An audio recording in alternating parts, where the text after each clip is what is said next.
Hello everyone, this is part 25 of What If Naruto Learned the Secret of Shadow Clone, and I hope you guys enjoy this video and to like, to subscribe, to share, and check out the playlist, to see more comment down below. Now let's start the intro. They call me a god. They call me a god. They call me a god. A month was a long time, Naruto decided. At the least, a month was a long time when one was constantly busy. They had enjoyed their vacation thoroughly, but had put the noses to the grindstone ever since they had returned to their ever-growing city. Today found him in his office entertaining a guest of sorts. Behind him at his shoulders stood Taiuya and Neji, who had a long wrapped bundle on his back. Both were to be his guards for today, and both were paying close attention to their single visitor from Kiri. On the other side of his desk stood a man who introduced himself as Ao, hailing from Kirigakure and on a mission from the Mizukage herself. Ao had first ended up in Wave, and had been directed to Naruto by Tsunami, having been given updated orders from the team regarding anyone from Elusive Village. Naruto wanted this meeting as it could speed up their eventual announcement of their village's revival. So here they were, Naruto having asked just why Ao had come to their village, while the older man explained his mission. My duty is to forward my Kage's desire to meet with you. She's heard rumors of the infamous Maelstrom and the Uzumaki clan village. Ao made a show of looking around the office and out of the large windows behind them. We never would have imagined this city that has grown on the bones of the previous Uzumaki clan. Ao locked eyes with Naruto himself. It takes a strong man to make such a thing come to life. Naruto nods in a relaxed manner. Of all of the remaining villages I haven't had a chance to speak with yet, Kiri was next on my list. Do you have an idea of when your Kage would be able to meet with me? I'm sure they would love to see the village for themselves. It was only polite, plus it would be the first real outsider that would have the chance to see the city in all its glory. 2 weeks will be enough time. We've been clearing our schedule to allow for such a meeting. Ao wouldn't bring up that May had become rather desperate to meet with the other leader. That might make negotiations odd later on. Pulling a calendar book from his desk, Naruto rifles through it a bit before he comes to the upcoming weeks. Seeing nothing major announced or planned, Naruto turns to Taiuya. Make sure we don't schedule anything for that week. It's already clear. Taiuya bows lightly. Yes, Izukage-sama. I'll pass the message along to the staff. Inwardly she smirked as she just knew it ruffled Naruto a bit to be addressed as such. Well, unless it was in the bedroom. Karen and Kotohime had an odd talent for it. Getting the response he needed, Naruto turned back to the waiting Kiri ninja. Do you need accommodations? I'm sure it was a long journey. We can put you up for a time. Ao raised a hand slowly while shaking his head, wary of the sharp-eyed teen at Naruto's shoulder. I wasn't meant to stay, so I'll be returning to Kiri immediately. I appreciate the thought. Ao internally was curious, however. How did a Hyuga end up all the way out here? Or was there another clan that bore their vaulted eyes? Then I wish you well, Ao. My ninja will escort you back to Wave. Naruto watches as Ao takes the dismissal and bows again before turning to leave. Opening the door, he is met by a pair of ninja from the Chinoik clan, who both nod to Neji before escorting Ao out. Releasing a deep breath, Naruto sagged a bit in his seat, able to relax with the two who knew him personally at the least. Man, at least that went well and we have an in with Kiri. Taiuya was quick to relax, a hand on her hip as she shifted her weight a bit. Yeah, too bad they sent someone so old-fashioned and uptight though. Guy was a real man's man. Neji nods. They probably sent someone who could handle themselves on the off chance something went wrong. You could tell he's from their more bloody period. Yeah. He felt more like someone fit for the battlefield than a messenger. We'll need to make plans to entertain our guests for a few days at the least. Let's make use of that condo we used as a diplomat home while they are here. It is Neji who bows this time. I'll make sure General Affairs is notified. The Hotaru clan had quickly focused themselves as more of an in-border force than anything else. They weren't quite a police force yet, but it was telling that the populace was beginning to trust them as such so quickly. The Chinoik were happy about it. The previously reclusive clan was all too eager to take missions abroad. Everyone looks up as the door opens again, a smiling Karen walking in calmly. Whirlpool forehead protector proudly in place, she stops just at the end of his desk. I have a request.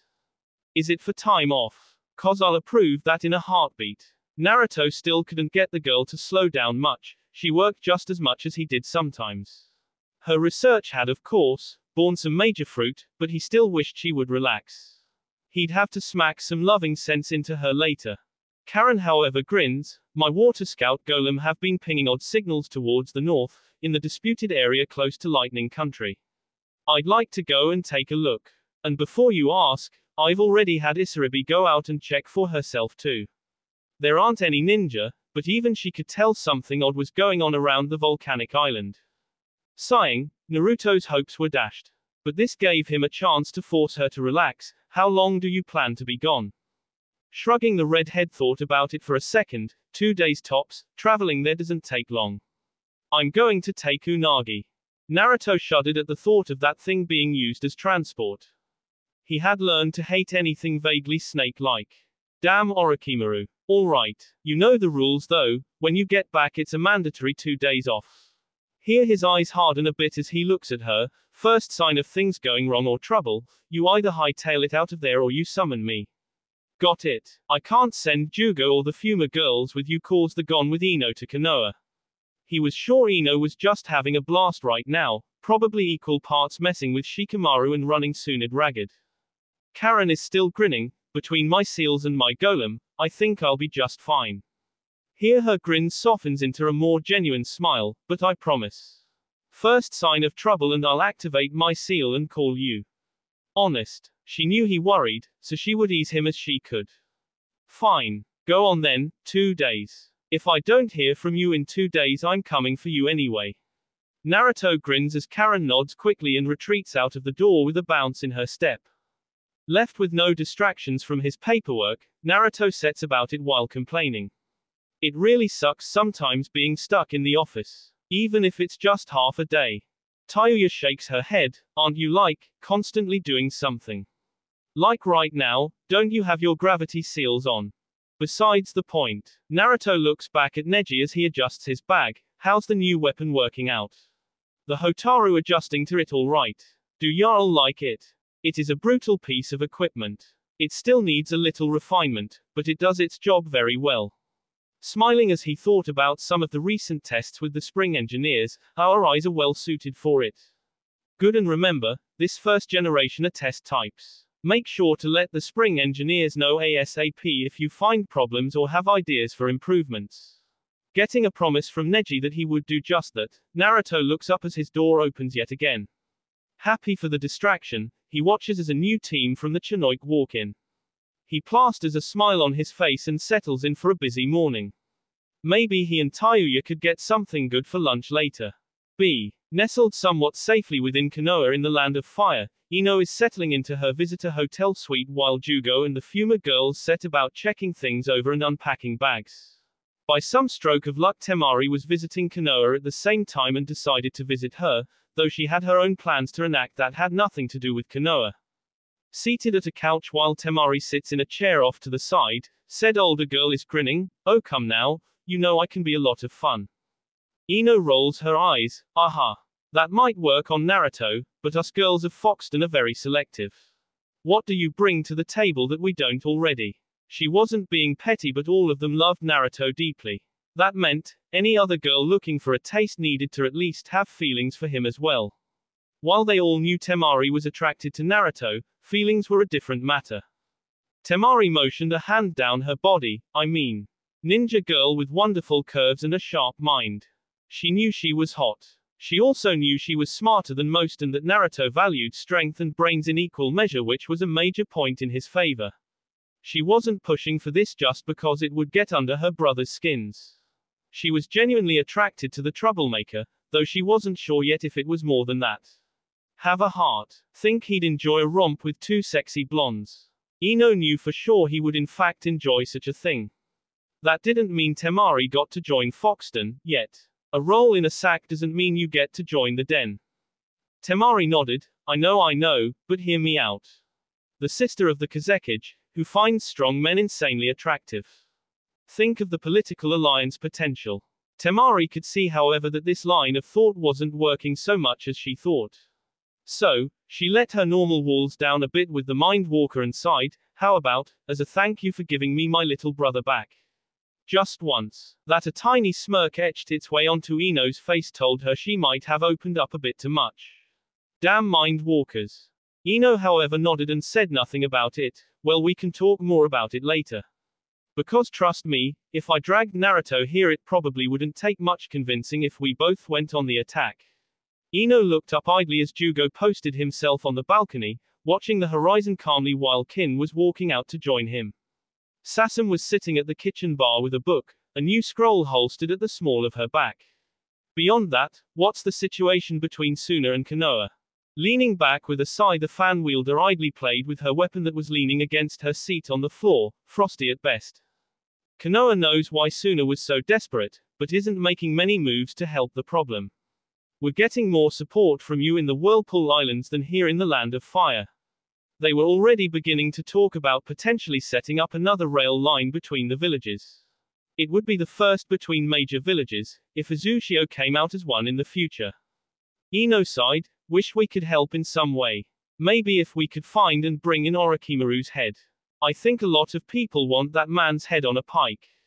Temari wouldn't say she was bitter about her father's death. The man had done horrible things to her younger brother and treated her and Kankuro more like tools than children.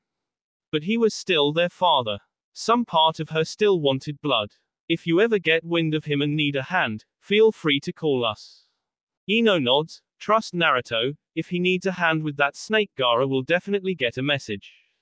Thinking about it, Sasuke and Sakura might get a warning as well, the Sannin having tried to capture and taint the Uchiha once upon a time. Looking back at the tense Sasum, Ino sighed, Sasum, you can relax a little. Konoha isn't about to send assassins after us or anything. At least not with her.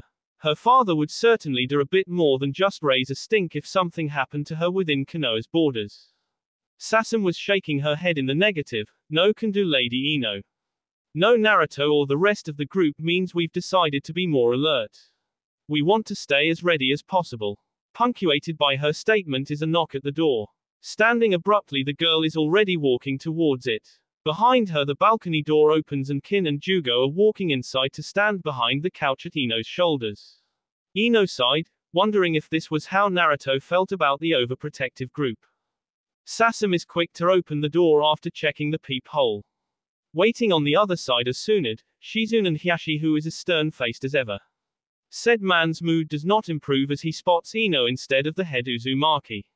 Sasum bows to the three, welcome, please, right this way. Escorting them inside to the couch opposite to Ino within the room, Sasum leaves once they're seated to prepare tea and snacks. Temari decides it might be best to wander off and wait, taking her fan with a wink to Ino and making for the balcony. She'd hang out and read a book while she waited for her fellow blonde to be done. Tsunade grins as she gets comfortable on the couch, I hope your trip was easy enough. Ino nods, easy enough for a ninja, can't wait for our next project to be done so we can travel a bit more in style.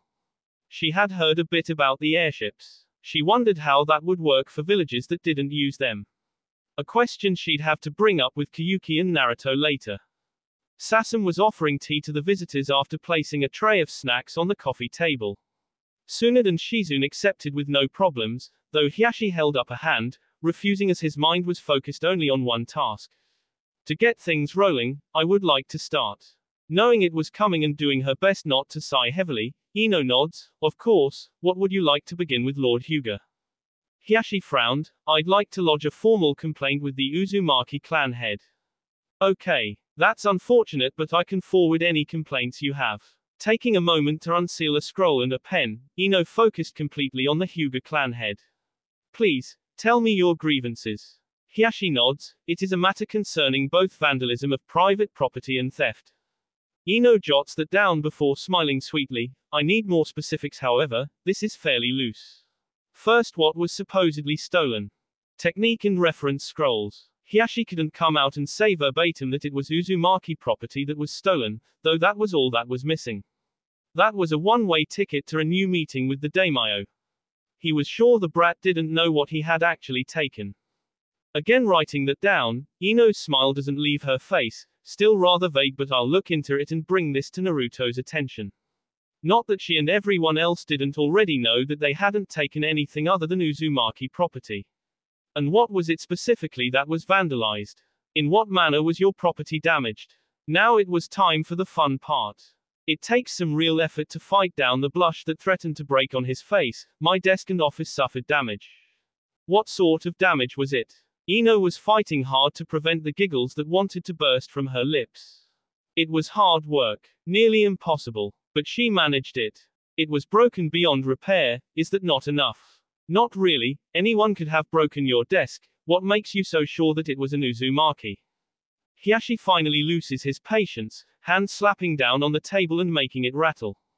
Everyone pauses as Sasam reacts harshly to this, scroll at the small of her back unrolled and a weapon bursting into life. A long and wicked-looking kusarigama with its chain floating ominously behind her was in her possession. Her eyes were locked onto Hiyashi, who watched her with some concern. Ino herself sighs and shakes her head. Sasam, Hiyashi just has a bit of a temper, there is no threat. Sasam takes but another few breaths before her weapon is sealed away again and she bows deeply to Ino. Without a word she turns and removes herself to the kitchen once more. It is a suddenly sweetly smiling Ino who turns back to the Hyuga clan head. Please limit your outburst, Lord Hyuga. My guard team is very jumpy. Hiyashi sniffs and makes as if he hadn't been concerned about the unknown woman with the weapon with the bladed chain. I'll keep that in mind. Taking a breath he starts again from where he left off, anger still present in his voice though he kept his hands fisted in his lap. That boy Naruto and my daughter fornicated on my desk, soiled it thoroughly and left behind a pile of half-eaten cinnamon rolls as a calling card. Breathing heavily, he missed Tsunade and Shizune fighting hard with their own giggles. I had to burn everything. The smell just wouldn't leave my office even after multiple cleanings. It of course wasn't until after the fact when his rage had faded that he realized he should have saved some of the emissions. Several people would pay very good money for Uzumaki DNA. Ino however just makes notes in her scroll, doing her best to give off a professional aloof demeanor. Right. Was there anything else? Oh, she was giving Naruto and Hinata a hug and a kiss for this one. Seeing Hiyashi blow his top was completely worth it. Never mind the face he made when he nearly pissed himself thanks to Sasam. She'd be thanking the girl for that later. Hiyashi wants to bring up the missing Hyuga branch family, his gut telling him they were with the Uzumaki as well. That however he couldn't prove without a shadow of a doubt. Everyone in the village was of the mind that the branch family had finally had enough and had up and left. Not many suspected foul play with how the main family treated the branch. Instead he calmed himself and chose a different route. In the interest of being good allies, I'd like to request that if the Uzumaki run into any of our runaway clansmen, that they will either give Konoha word of their location or capture them for us instead and return them. There will be a reward for such activities. Everyone was willing to bend morals for money. Hiyashi was hopeful Naruto could be persuaded as such. Making another note in her scroll and knowing Azushio would never part with the Hotaru clan, she continues to smile sweetly. If we do run into any of the runaway Hyuga, Konoha will know of it. Too bad they were the Hotaru now. Azushio wouldn't have to lie, at least they hadn't run into any Hyuga. Bowing lightly Hiyashi settles himself that at least he got something concrete, that will suffice for now. Rolling her eyes, Tsunade extends a hand to the younger girl. With that out of the way. Do the Uzumaki need anything to get the ball rolling towards a more peaceful relationship? Ino made a show of thinking about that for a bit, scroll and pen sealed away with a practiced motion. Well, Konoha beginning to make payments towards the Uzumaki would help that a lot. Tsunade chuckles weakly, both the council and the daimyo will be pitching in to do just that and pay off the debt. No worries there. For once she was glad it wasn't her facing debt collectors. Great. Well, other than that, as far as the Uzumaki are concerned, our relationship is stable with the Leaf. We're allies, in so much that if Konoha is threatened we will send help and aid. Ino however relaxes back into the couch. We aren't, however, at Konoha's beck and call. We are our own clan and people, not yours. Tsunade nods. Of course we wouldn't expect that. Now, about bridging our gap a bit more. The Uzumaki are great with seals and, the meeting would continue for a bit from there, Ino going back and forth with the Hokage for a long while. At least she had information that would send Naruto and Hinata into fits later. B. Naruto had decided after spending yesterday in the office and sending Karen off to parts unknown, he would spend today on official business that took him out from behind the desk. So, today found him on the next island project. Touring high fortified walls with Tazuna, the older man was leading him along on a tour of the slowly growing ninja fortress. All around them work crews and clones were bustling back and forth, hurrying to move the construction along. The very earth seemed to rumble. Tazuna is all grins as they walk. The high stonework wall they were on gave a great view of the sea while the wide walkway could support several people walking abreast. We've made the walls much thicker than before to accommodate the new experimental armaments the engineers from Spring are coming up with. We'll begin installations once your clones finish treating the walls with their seals. Tazuna looks around and waves a hand out. Most of the walls are complete, so we're turning our attention to the main central building. The walls formed an octagonal design, while the main building was the metaphorical ninth point. Every now and then everyone liked to consider 9 as their lucky number as a tribute both to Naruto and to Kurama. At least, those in the know, who Tazuna was a part of. It won't be long until the main building is complete, but we do still have a ton of work to do. He directed Naruto's gaze above them, where the center building stretched another 30 meters at least. I plan on 4 airship landing platforms. The roof is a cleared space that also has space for more of the experimental cannons. Tazuna shook his head. Apparently Naruto's love of explosives had carried over to the Spring engineers. It was terrifying what they had been planning out. Naruto again felt the ground under them rumble. I'm guessing you connected a train on this loop already. Tazuna shook his head. Not a full train, no. We've set up trolley cars instead, since this is mainly just for ninja. This line is for transportation between the main island and the fortress island, so no civilian traffic was considered. They were already sectioning things off so it was only accessible by ninja in the future. There would be no accidental civilian activity here. Or outsiders. Naruto nods and grins. Good. It's mainly going to be a reserve force and active members here on a rotation. A clan or two might want to inhabit the fortress full time, but I'm going to stress that I'd rather them occupy the city full time or at least the main island full time. Puzzled, Tazuna turns to the boy as they pause at a stone bridge leading to the center building. Why's that? Well, the main island needs to be defended, yes, but ninja do need their own space. The fortress would give them that while still giving them access to their homes at the end of the day. Plus, he wanted his ninja to always keep sight of just who and what they were protecting. Tazuna grins. Good idea, of course that's your area of expertise. Also, in case you've wondered at the screaming back at the tower, we've installed a landing platform on the observation deck of the Uzumaki Tower. We still have a lot of time before any testing will be done, but I thought it best to get it out of the way. He had personally seen to it that it was finished quickly, wanting it to be out of the way and done so he could focus completely on the work here. By the time the first airship floats in we should be ready to bring Azushio onto the world stage. Naruto takes a deep cleansing breath as they begin walking over the long connecting bridge. The air was so crisp and clean here, the island not much more than rocky terrain and sturdy pine forests. The fortress was easily the tallest structure by far, offering views of the entire small island. The sun is beginning to set and Naruto begins to think about ending his day, a bath and dinner sounding perfect right about now. Tazuna looks out over the sea as well, pointing towards the main island of Azushio. Eventually I'd like to connect all of the islands via tunnels and or bridges. We might as well use all of the land that we have. Naruto can agree with that as well. When this project is finished I'll set about getting on that. It might be a good idea to set up several outposts, sir. Naruto pauses as a tingle works its way from a seal on his chest. One of the girls was in danger. His demeanor instantly changes as he unseals his sword and searches for who exactly is calling him. I've gotta go, someone's calling me, I'll send a clone if it's serious alright. Seeing Tazuna nod he focuses and locks onto the signal. So Karen's marker was active. With a thought, he was gone. In the next breath, Naruto is half kneeling while his sword is resting on a shoulder ready to swing. Eyes searching the cavernous space he found himself in, he could see Karen on the ground, hands splayed out while her chains were attempting to hold back some type of monster. More a chimera now that he watched it for a moment, multiple animal traits seemed to be present in it. Another breath, and he noticed another red-haired woman next to Karen, sweating and obviously very tired. Another breath and he was next to Karen while several clones burst into existence. What's going on?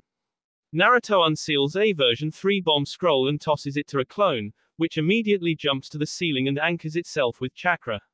The remaining clones are holding up their hands to the chain barrier, adding chakra to it as he has yet to be able to use the fabled ceiling chains. Karen shakes her head, sweat beginning to pour down her forehead. Short version. Weird signals were coming from another Uzumaki using her sealing chains. This lab is making summoning creatures with the goal of creating the ultimate beast. She grit her teeth and motioned to their opponent. Big and Gruesome here went nuts and started eating the research team. Honoka did her best, but was nearly out of chakra before I showed up. Naruto turns to the other Uzumaki and nods to her. Anyone else still here? The older Uzumaki shook her head quickly. No one was spared. She had so many questions and no time for answers. Why she had cried out for help, grieving that she would never find her family, she hadn't expecting one to literally drop through the ceiling. Naruto grins and reseals his sword. Good, I only have to worry about us Uzumaki then. He walks forward to place a hand on each of the girls' shoulders. Let's get the hell out of here. Honoka was confused. Who are you? How are you going to save us? Karen just sighed and removed her hands from the barrier. Naruto's clone's able to hold it up for a few precious seconds. Hope you don't get motion sickness. Wah, then they were gone. The fourth summon beast finally released and lashing out at the previous location but coming up empty. The clone tasked with the scroll frowned, actually feeling pity for this thing. It began to feed chakra into the scroll. Sorry big guy. I know you didn't ask to be born into this world, but the least I can do is take you out of it quickly and painlessly. Drawing the creature's attention with a sad smile, the clone drops the scroll and watches it flip through the air with an ominous glow. May your next life know peace. And then there was light. Dropping to the ground just outside of the Uzumaki shrine, Naruto and the Uzumaki girls are left in a heap. Naruto is the first up, helping Karen to her feet first before holding out a hand to Honoka. She looks at him warily for a moment before taking in his cheery grin. Rolling her eyes with a heavy sigh, she takes the offered hand and lets him help her up. They all feel the tremors in the ground a moment later, but Naruto isn't worried at all. The populace was pretty used to his antics by now and would most likely attribute him to him. He does however create a clone quickly which dispels in order to let the others know he has returned and to share the information. Finally settled and knowing things were safe, Naruto turns and hugs Karen tightly, happy that she listened to him. Kami, I'm glad you're all right. Karen nodded as she returned the embrace. She wouldn't admit just how close it had been, that would only worry him more. So for the moment she would enjoy his warmth and love. Pushing away after a minute with a blush on her face, the young woman however motions to the older Uzumaki standing off to the side awkwardly. Well like I said, this is Honoka. Said woman, Honoka, bowed deeply to Naruto. She was dressed in a blue and gray hakama with yellow trim and blue pants. She was barefoot, with a white hairband holding her bangs out of her face. Thank you. Without your intervention I surely would have perished back there. Here she looks around slowly, gaze wandering to the very clear Uzumaki-built shrine near them. Who are you? Where are we? Naruto bows as well. Naruto Uzumaki at your service, and this, Naruto motions behind her, pointing towards the city, is the rebuild Azushio. Honoka freezes as she catches sight of the massive buildings and even taller tower at the center of it all. This wasn't the ruined landscape she had seen as a child, sent adrift by one of the elders in a fishing boat in the hopes she could make it out alive. She had, alone. It's impossible. Naruto had Karen by the waist, walking down the road towards the city center. Follow us and I'll explain. Seeing Honoka do just that, Naruto smiles. I'm actually originally from Konoha. But because of how I was treated I decided to strike out on my own. Honoka racks her brain as she thinks about that village. Were there Uzumaki in Konoha? Wait, Mito was there, wasn't someone else sent? Do you know big sis Kushina? Naruto nods hesitantly, not so much know her as know of her. He turns to her with a more emotional smile. She was my mom. She died when I was born. Sorry Naruto. Not your fault Kurama, we've been over this. Still sorry. That means. Honoka is quick to bow deeply to the boy. You were, or of the main line then. My mother told me stories of the Uzumaki royal family. That Kushina left to provide a great honor to Konoha to seal the Kyuubi. To think I would even meet more Uzumaki, and royals at that. Having a royal Uzumaki male is a great boon to the family. She, like a few others she had met along the way, had dreamed of a day the Uzumaki could reunite and rebuild their home and clan. This was an actual chance for them. Karen waves a hand dismissively. I'm not royal blood, just him, not that you'd know it with the way he acts. Naruto resists the urge to swat her butt. I'll remember that. By her shiver he knew he'd have an opportunity to get her back later. But yeah, I'm not big on the titles and whatnot.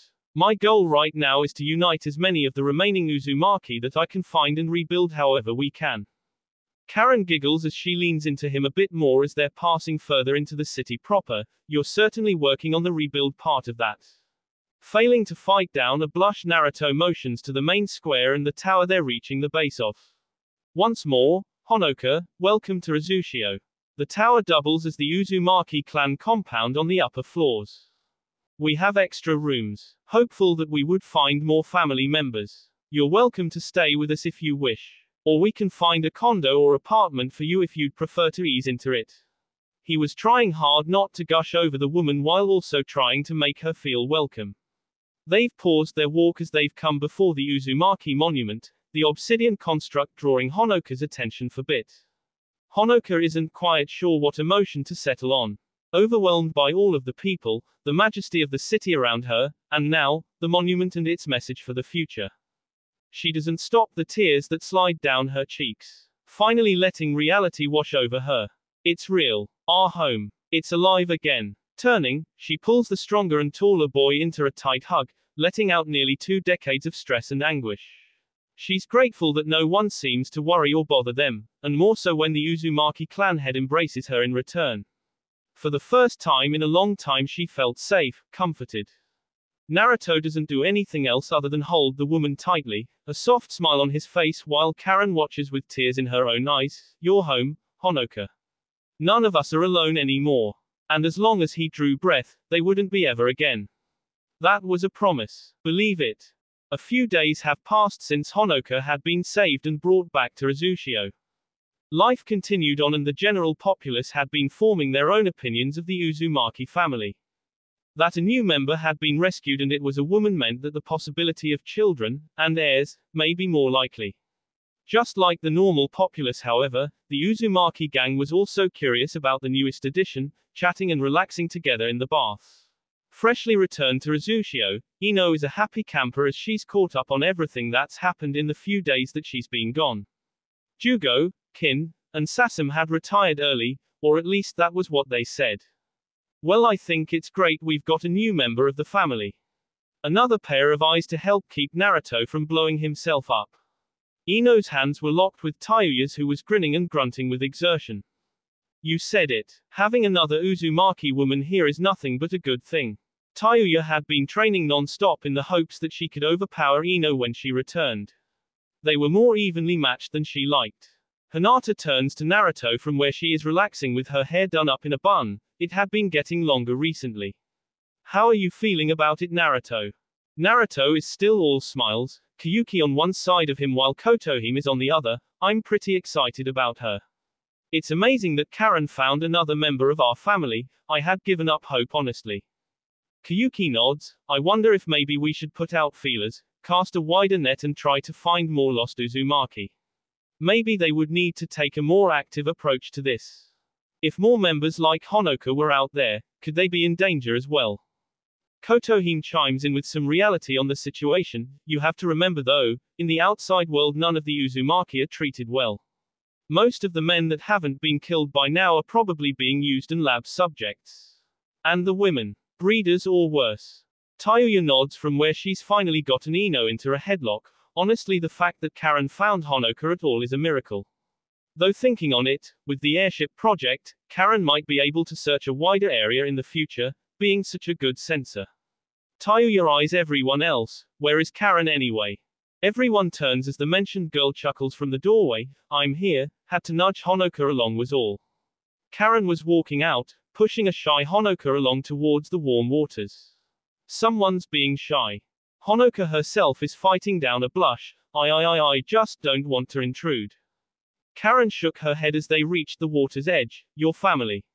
This is what our family does, it's tradition.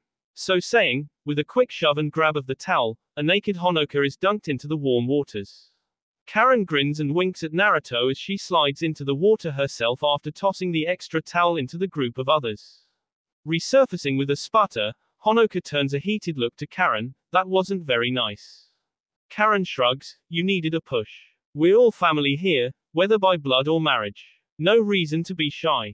Taking a moment to catch her breath, Honoka does look around and confirm that neither is anyone excessively staring at her, nor is Naruto ogling her either, currently chatting with Kyuki.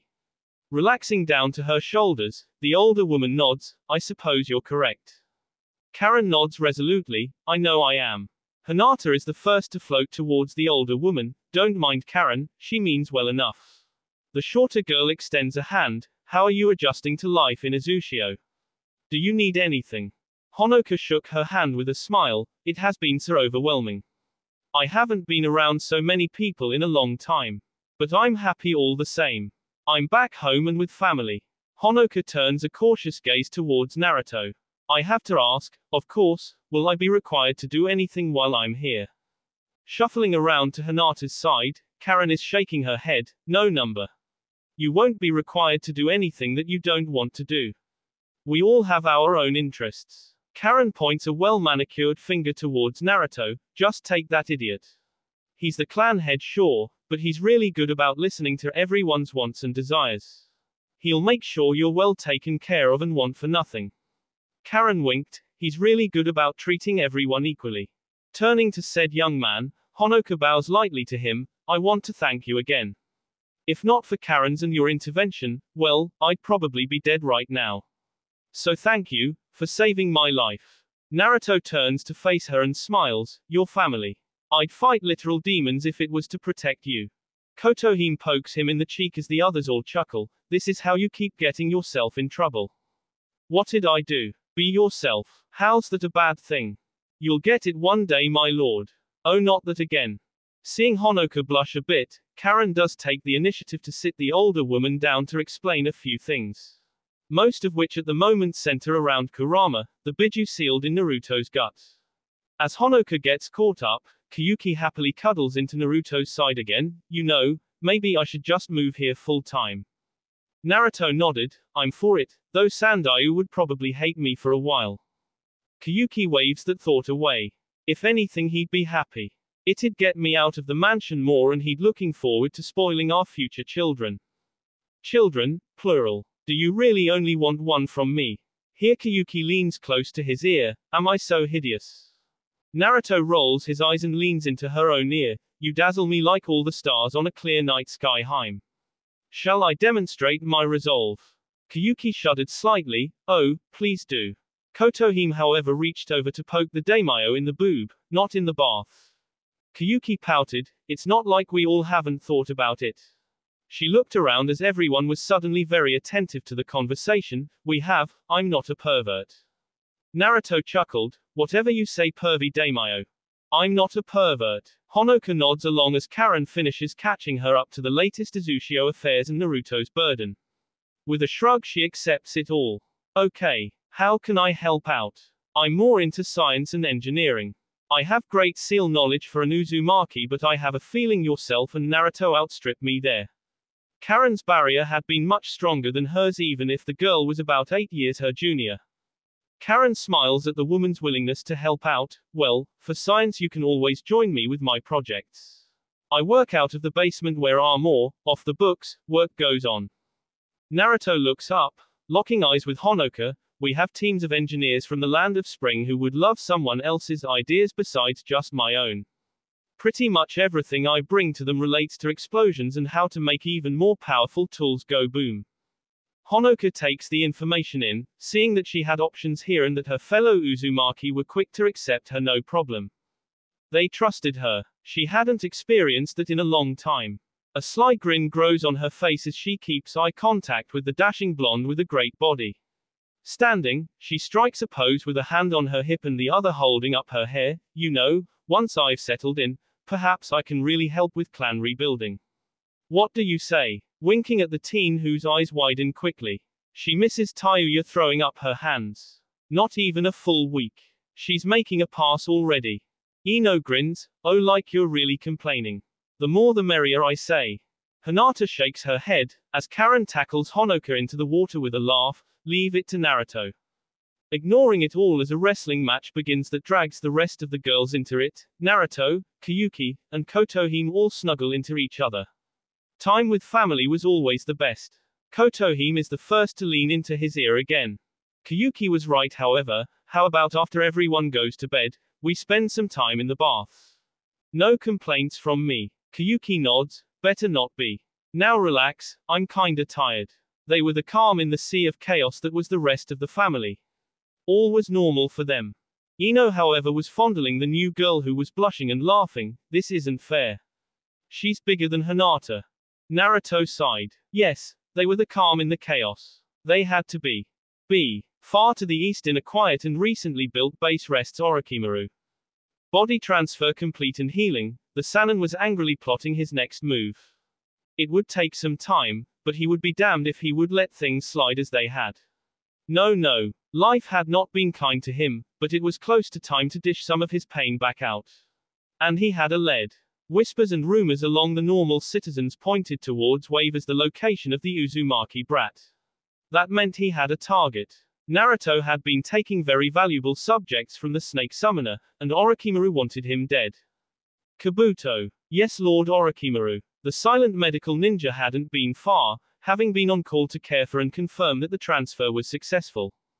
We have a lead on the Kyuubi brat, correct? Yes, Lord Orochimaru. Good. I want him dead, as soon as possible. Is that wise, Lord Orochimaru? Orochimaru smirks and flicks a long tongue out from his lips, much as a snake would. Wise? Most likely not. It's risky, but killing him isn't truly the goal. I need some of his DNA. And I'm willing to sacrifice the Sound Four for such a task. They had become expendable. Under normal circumstances, Naruto would probably wipe them off the map instantly. Make sure they have complete instructions. Make sure any confrontation is in a well-populated area. He won't use his larger explosives within the village. The boy had skill and some talent, but that was in the realm of seals and explosives. 4 of his best should be able to subdue him under such a handicap. Kabuto nods, sound reasoning. Kill if able, return with DNA is a must. Orochimaru raises and inspects a hand, the tremors were beginning to fade at the least, exactly. It's a shame. Kimimuro's body most likely won't hold up past this mission, but it's a necessary sacrifice. You did well to extend his life. Kabuto accepted the praise easily enough, adjusting his glasses. I aim to please, Lord Orochimaru. Such a good apprentice. Task the Sound Four to this immediately and make sure to impress upon him that returning with at least 1 vial of the Uzumaki's blood is paramount above all else.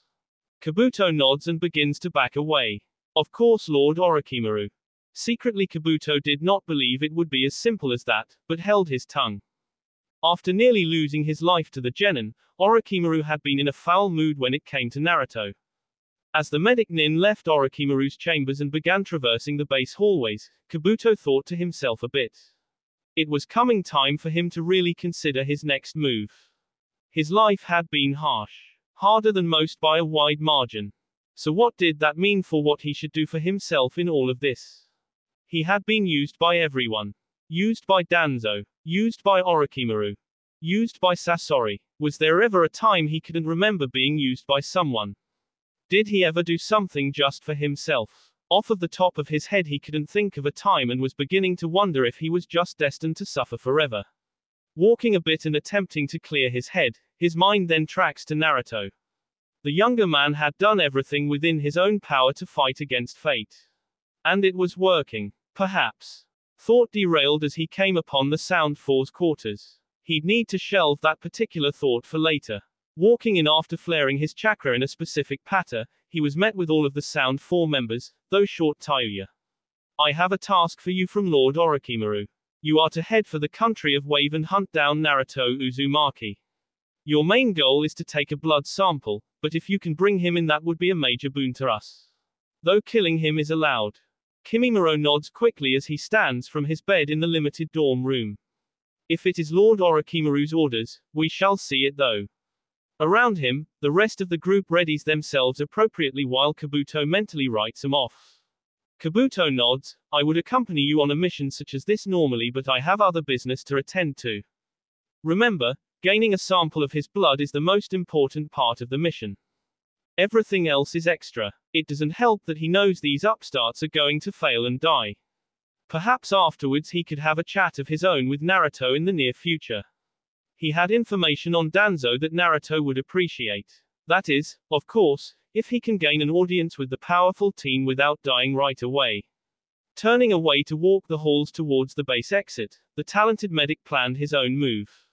Free from his desk to roam the city, Naruto is all smiles and happiness while flanked by Karen and Hinata. It always fills his heart with joy, taking in the busy streets and peaceful atmosphere. Idly he watched several trolleys full of people coming in from one arm of the city and moving towards another. Everything was just so alive here.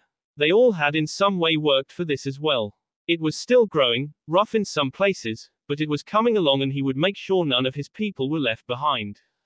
Hinata points out towards a pair of samurai golem walking the street in silence. So we've begun using them for everyday patrols then. Karen nods. Yeah. It helps free up the Chinook and Hotaru for more intricate work. They're connected to the barrier observation room much like the rest of my scanner golem and our chakra sensor seals. Wave has even started to use them. Hinata nods. An automated police force isn't a bad idea, though they can't talk to anyone. Shrugging, Karen doesn't see the issue. For us they mainly deal with rowdy drunks, not much talking needed for that. Our crime has been pretty low even with our population increase. Probably because everyone here is united in our goal. We want somewhere better, something different. Why screw that up by continuing the bullshit they put up with elsewhere? Naruto chimed in as they walked along towards what was becoming the restaurant district. It was close to lunch time. How's Honoka settling in? Karen hums in thought for a moment. She seems to be getting along just fine. She's very good with seals, having picked things up in her time on the run. Her time with those researchers though really centered her knowledge around artificial summon creatures. Karen shuddered as she remembered some of the details Honoka gave her about that. We certainly won't be getting into that. Naruto sighs as he remembers having to destroy most of the volcano island where the research station had been. He had sent clones to revisit it, and not much was left. The lava having bubbled free and wreaking havoc on what was left. I do feel bad about having to kill it. He knew now it was necessary. That thing would have rampaged out of control. Hinata leans into him with a soft smile on her face. You know, you should take a break for a few days. The Mizukage should be arriving soon and you'll need to be well rested. You're right. Naruto reaches around to squeeze her around the waist. I'll take it easy, less clones and no training until after the meeting. That was fine, he needed a break. Your idea of a break is mating with your women for hours at a time. Kurama's voice was quick to point out. I'm sorry, are you complaining? No, please, keep it up. It was just an observation. Pervert. Considering some of the things you do, you're the real pervert. I aim to please. Your perverted sensei would hug you if he heard you say that. Looking up, Naruto raises a hand to wave as they all see Tayuya leading a group of about a dozen children. Her face lights up in return, pointing directly at him and speaking to the children though she is too far away to be heard.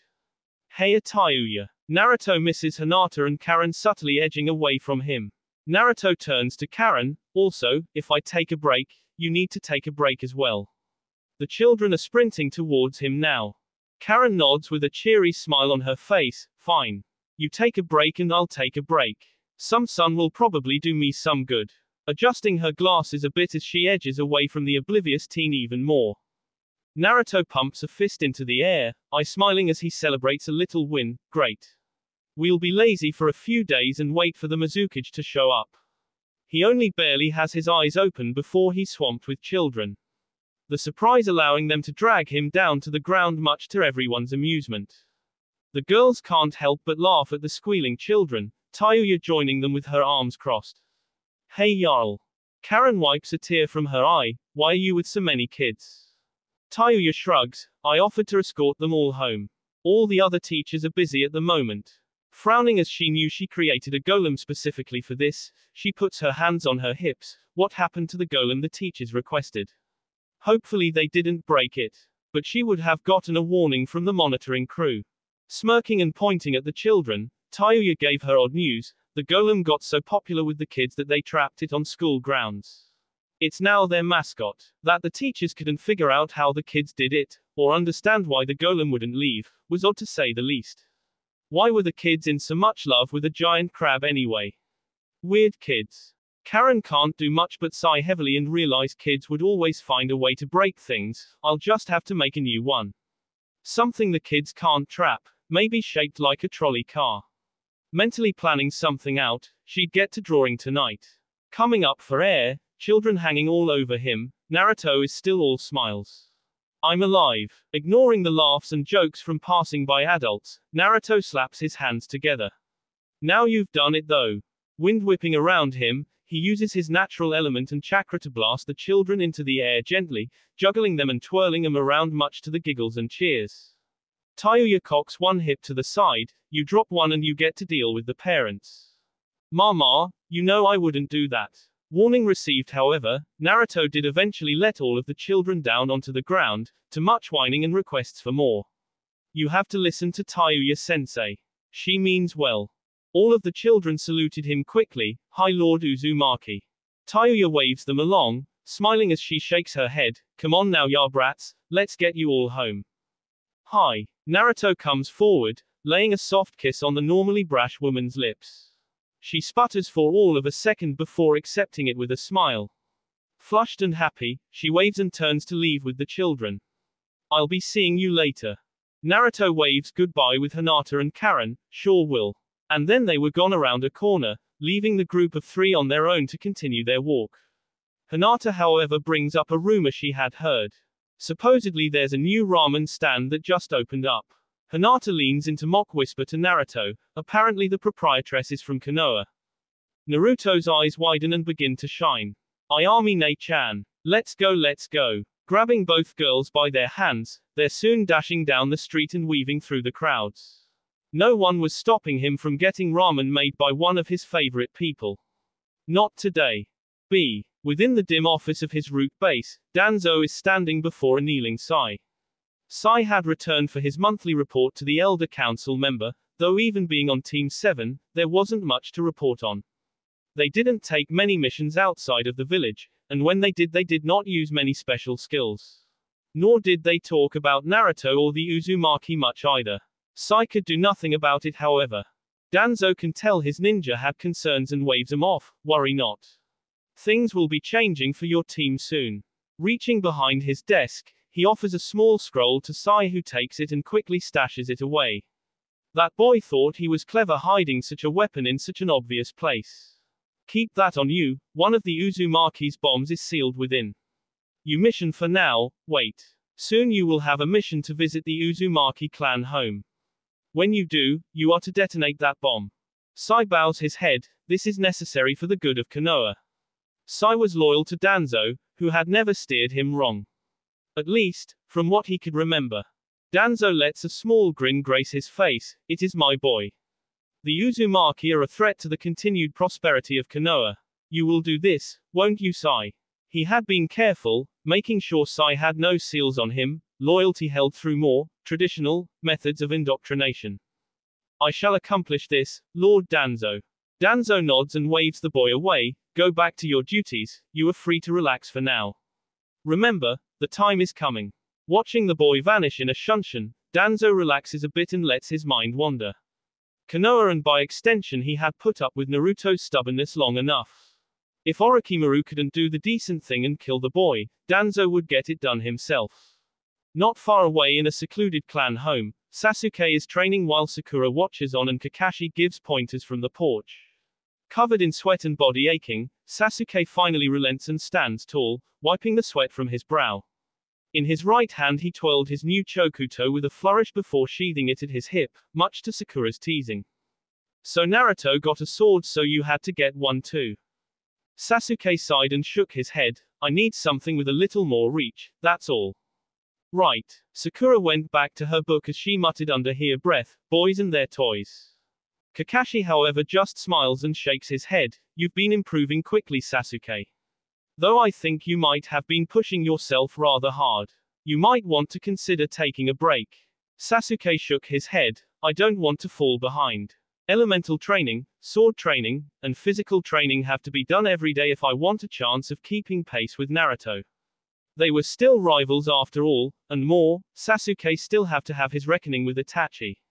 He'd like to be able to take his brother all on his own, but it might not be possible. Besides, if I can't take you on yet, I haven't trained enough. Chuckling, Kakashi shook his head at the absurd thought. You're a decade early to be considering beating me, I think. Though if Kakashi was honest, that might not be true. His students were improving quickly, much faster than any of the other rookies. They had a motivation that was nearly unmatched. Naruto would sure be getting a surprise the next time they all had a chance to spar together.